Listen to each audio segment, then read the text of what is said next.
Release date, September 6, 2024. Ladies and gentlemen, welcome to another episode of TBD CFB with your hosts. I'm Mason. I'm Joey. And I'm Isaac. Week 1 was amazing. If you can hear it in my voice, because me and Joey were at the Georgia-Clemson game in Atlanta. It was a great time for one of us. Go freaking dogs. I'm still recovering. And just so you guys know, Cade Klubnik, he's still in it, guys. There's still time. Clemson's going to come back, all right? Anyway, yeah, week 1, great times. We had some great upsets. We're going to talk about a lot of that today. And you know what? We're going to go ahead and start, and we're going to make some picks. But first, before we do that, we're going to look at our pick prediction records. So week 1 was good for me, and not so much for Joey. So in third place, yes, we have overall 5-5. Joey is just at 500. In second place, we have Isaac, 7-3 overall. And in first place is myself, 8-2 after week 1. Keep up with that. Our social media director, Abby, is awesome. She makes these great graphics. It's the one you just saw on screen. We post them every week on our social media. Go check that out at TBD CFB on TikTok and Instagram. That's enough of the yapping for now. So now we're going to move on. We're going to pick some football. We've got I'm not going to lie. Even though it's week 2, we don't have as good of games as last week, but we still got some pretty good freaking games this week. We're going to start out with our game of the week. Isaac, why don't you tell the folks what our game of the week is? Folks, our game of the week is one that I'm super excited about because LSU plays Nicholls State, and that's just mid. Number 3 ranked Texas playing in the Big House in Ann Arbor against 10th ranked Michigan at 12 p.m. This is our first top 10 matchup of the year, which is kind of weird to think, because usually we don't get that. But yeah, first top 10 matchup of the year. Both teams coming off a playoff berth. Obviously, Michigan coming off the national championship win. Harbaugh is obviously not there. He is no more, and hopefully the sign stealing is as well. He's replaced by former Michigan OC Sharon Moore. Ann Arbor, it's always a tough place to play. Just ask Ohio State and Ryan Day. But it seems like, especially after last week, Texas definitely has the edge with talent, especially at the quarterback position, having Quinn Ewers.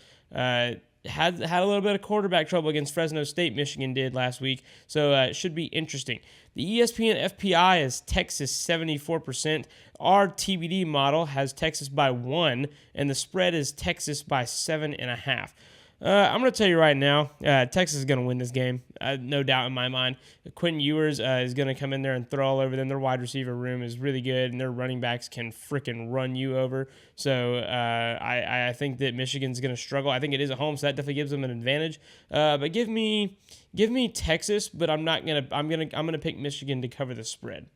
Yeah, Mace, I wholeheartedly agree with you. I think quarterback play, it's unmatched. I think Texas wins in that department, rushing wise as well. They have a deep running back room, and receivers. We thought there was going to be an issue replacing the receivers they lost in the offseason. Nope, they got plenty in their room. Meanwhile, Michigan, going into the season, we were like, oh, Donovan Edwards finally has his chance. No. Mullings is the number 1 running back, and we don't know who really is going to be quarterback. I got Texas in this. I don't know if it's going to be close. I'm actually going to take the over in the spread. Yeah, Texas. Man, I got to say this. I'm excited about this one. I'm going to go ahead and tell you, we got a TBD triple pick. I've got Texas. I don't think there's any way. Listen, Texas has something to prove. They're in the SEC now. They have got, obviously, a chip on their shoulder. Michigan's the defending champs. Whole new roster, whole new coaching staff. I get it. I respect it. It's in Ann Arbor. I do not care. I like Texas. I like them to cover. Honestly, I got the Longhorns by 10. You won't hear me say this often, but horns up. I like Texas this weekend. Quinn Ewers, wide receiver room, Sarkisian. Yeah, it's happening. Number 3, Texas. Michigan's going down. All right, folks, it's going to take us into our other set of games beyond the game of the week. First up, we have Iowa State at 21st ranked Iowa in the battle for the Cyhawk Trophy. Now, both teams starting this year 1-0, but Iowa State had a lackluster start after putting up only 21 points on North Dakota. You heard me right. Not North Dakota State, mind you, North Dakota. Another early season rivalry game. This one will be fun. FPI has the Hawkeyes at 72%. The TBD model has Iowa by a point. The spread officially has Iowa at 2.5. I'm glad I'm not going first. Joey, who you got? I honestly, I do have Iowa in this, and I don't think it's going to be a close game either. I think Iowa State's offense is now struggling, and even though their defense is doing a little bit better, it's still not all there. And I think Iowa's offense has kind of picked it up a little bit, kind of gotten a little bit of an identity going. Hopefully, they can carry it on through from the last game. So I got Iowa. This one's tough. This one is at Iowa. I like Iowa because of I'm just gonna say this from a general sense. It's not my pick, but I'm just gonna say that I like Iowa because of the Children's Hospital, the wave they turn around and do. I think that's epic. I think it's awesome. I think that Iowa doesn't have an offense. I mean, listen, folks, through 2 quarters, like on Saturday, it was 3-0 Iowa. If you're a better, definitely taking the under, right? Nonetheless, I like the Hawkeyes in this one. I think that it's a home game for them. I think that they're going to come out ahead. Iowa State's offense not looking great. Iowa's offense not much better, but I think the defense that Iowa always seems to have will carry them in this one. I think they take the rivalry game. I think they cover. I mean, a field goal is not hard to come by. Probably a touchdown. It'll be a low-scoring affair, but I like the Hawkeyes in this one. This one will be a fun one. Like you mentioned, Isaac, it is at Iowa. We get the Children's Hospital. We get the wave to the kids, which has got to be like the most wholesome tradition in all of college football. Everybody loves it, no matter who you are. It's a great tradition. When it comes down to it, you have 2 actually really good defenses. Obviously, Iowa has a really great defense. They're bringing in, Cade McNamara at quarterback, and that's actually the reason why I'm going to pick Iowa State in this one. I know it is at Iowa, and I know that Iowa has a great defense, but man, I don't trust Cade McNamara. I saw him at Michigan, and he has a tough time, and I think he had a tough time last week putting together a drive. So I got Iowa State in this one. Next up, we have number 14 Tennessee versus number 24 NC State in the Duke's Mayo Classic kickoff game at Bank of America Stadium in Charlotte, North Carolina at 7:30 p.m. This is the same game that Georgia and Clemson actually played in back in 2021 to start off Georgia's national championship run. Both teams are coming off wins against Southern Conference FCS schools. Tennessee winning by a whopping 66 against Chattanooga, and NC State winning by 17 against Western Carolina. That game was not as close as it actually looks, by the way. WCU had the lead 21-17 going into the 4th quarter, and NC State scored super late in the game, under 2 minutes, to pad their stats. And just so you know, it did not help. They stayed at 24. WCU about to win SoCon. Anyway, NC State has Coastal Carolina transfer Grayson McCall at quarterback, and Tennessee has Heisman contender Nico Iamaleava, who had 314 yards in last Saturday's game. Will he be able to do the same against a strong Wolfpack defensive front? The ESPN FPI has Tennessee at 88%. The TBD model, however, is NC State by 18.5, and the spread is Tennessee by 8. The model is a very opposite the spread, and honestly, I have no idea what it's looking at. However, it's a good thing this game was played on a field and not on paper. Who do we have in this one? Man, NC State probably really truthfully should have lost to Western last week. I mean, Cats by 90, as you guys always say, right?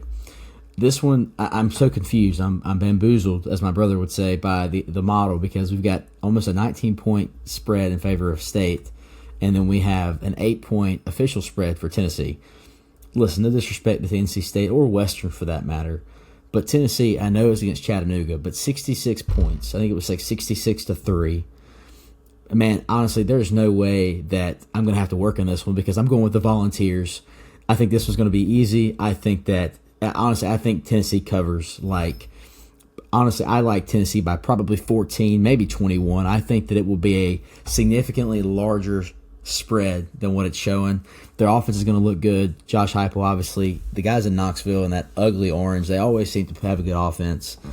Honestly, I like the Volunteers in this one. The Wolfpack, it'll be okay. It's in Charlotte. It's a relatively local game for them. It's kind of like a home game, but Tennessee will travel well. It's not that far. And unfortunately, the guys in orange and Rocky Top, it will be a rocky night for the Wolfpack. I really like that. It'll be a rocky night for the Wolfpack. Yeah, I'm right there with you. I got Tennessee.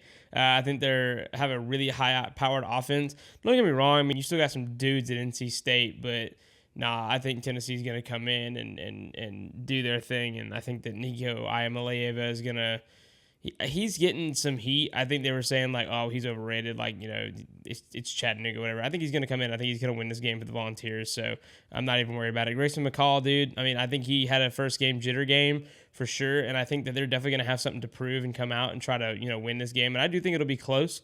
But I still have the Volunteers in this one. TBD model. I don't know what the heck I was doing.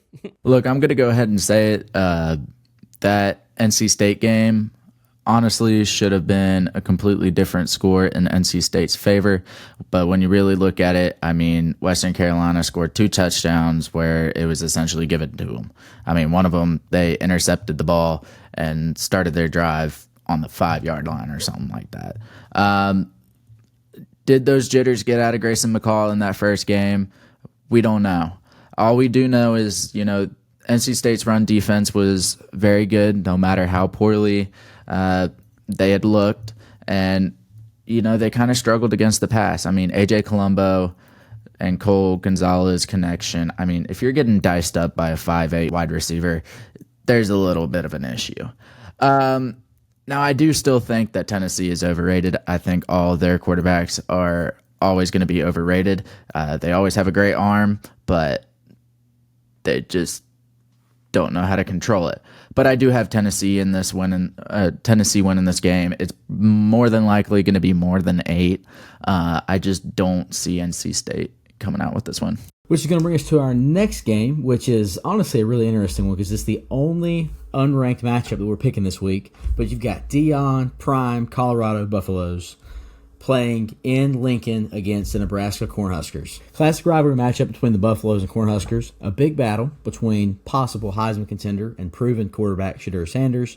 And by the way, my dynasty on CFB25, first year, 24, yeah, Shedeur won it. Doesn't mean anything. I'm just saying because CFB likes to put out some crazy storylines.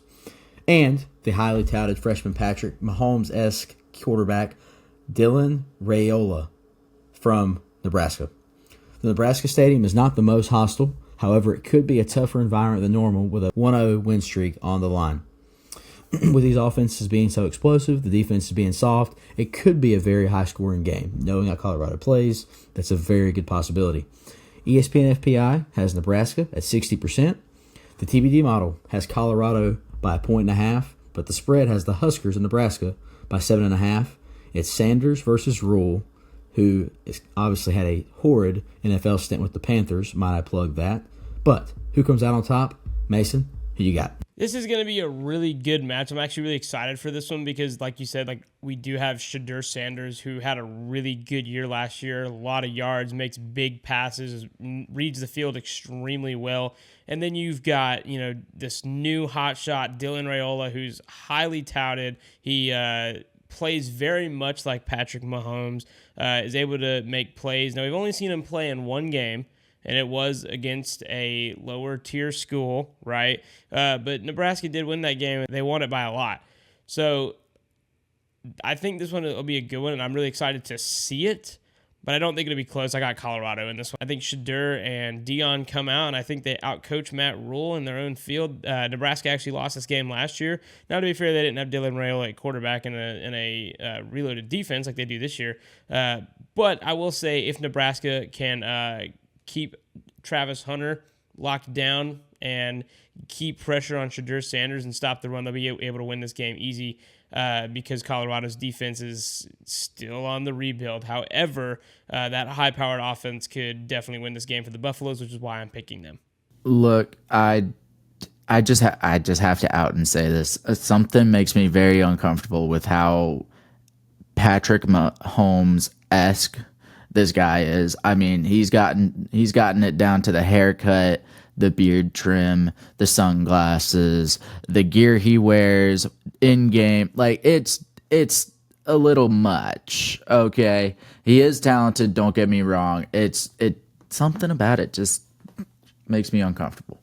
I will say though, Nebraska does have a good defense. They had a decent one last year. It kind of fell apart later in the season, but that's also because they had no offense to support that defense. Meanwhile, Colorado, just like last year, great offense, maybe not offensive line, but great offense, no defense.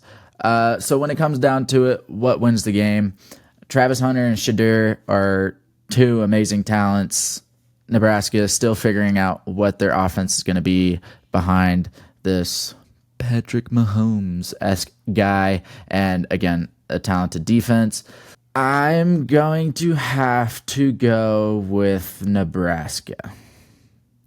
I think when it comes down to it, with the no defense by Colorado and an up-and-coming offense against a team who has a defense where you just struggled against North Dakota State, yes, one of the best FCS teams in the FCS, it kind of gives you a little worry. So let me just say that I may or may not have gone to DraftKings during the last Colorado game against North Dakota State. I'm going to be honest. Actually, I think it was FanDuel. Doesn't matter. Nonetheless, I got to say, man, I like Colorado. I really do. I like the Buffaloes. I have a little bit of a bad taste for Matt Rule, his time with the Panthers.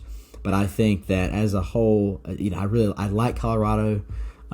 They looked really poor against North Dakota State, though. And no disrespect, but North Dakota State's a great FCS team.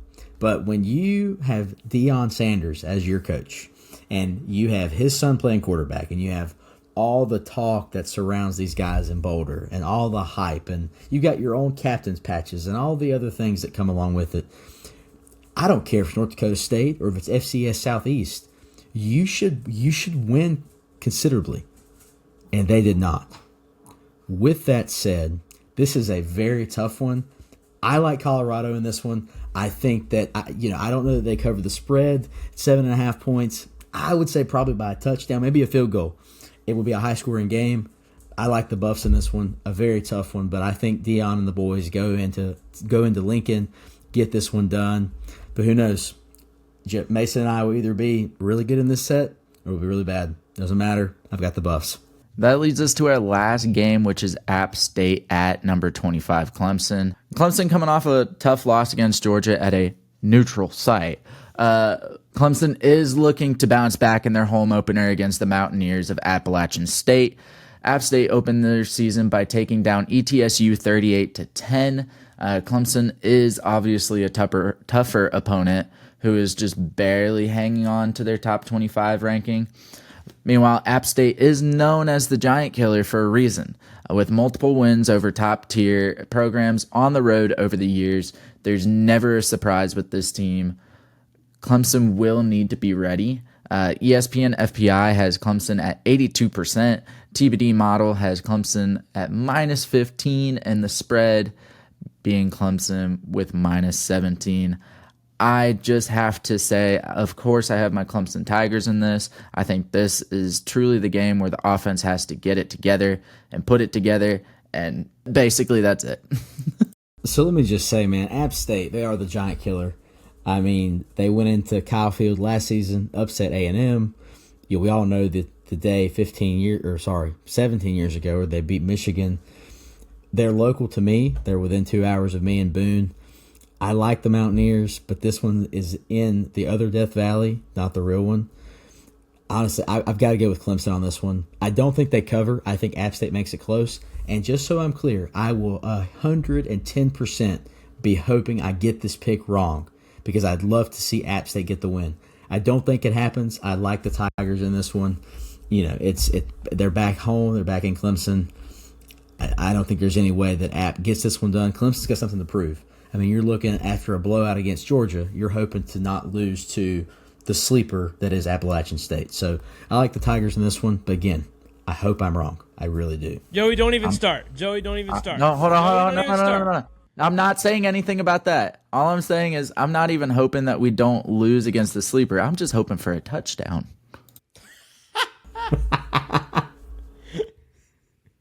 Okay, well, I can guarantee you, I'd be willing to bet a lot of money that Clemson at least scores one touchdown on Saturday, as long as they don't run screen passes the entire time. So yeah, I've got Clemson in this one, like Isaac. I mean, I'm not trying to pull against Clemson, but I'm always pulling for the upset, except when it comes to Georgia. But either way, I don't think that Appalachian State, Clemson is not Texas A&M. Clemson is not Michigan. Their defense is incredible. App State is a really, really good program, but they're not good enough to beat Clemson this year, in my opinion. I mean, don't get me wrong. It wouldn't surprise me if they won just because it's App State. This is what they do.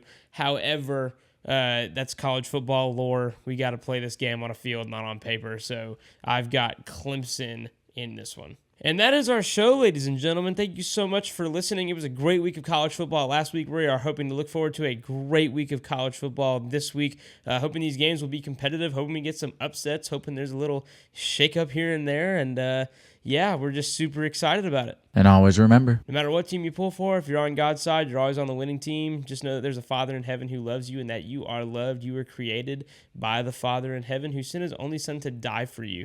Not because, you deserved it, because we deserved it, but because of his love for you. And that's something that we believe here at TBD Sportscast. Romans 5:8 says that Christ showed his love for us in this, that while we were yet sinners, he died for us. Yes, he did. He died for us. This is one of the foundational truths of TBD CFB, and if you ever have any questions about that, or if you need prayer for anything, we do pray for our listeners, hit us up in our DMs on Instagram and TikTok, and just leave a comment on this YouTube video. We'd love to talk to you, and we're praying for you guys. But this has been TBD CFB. We'll see you next week. bye-bye. Later.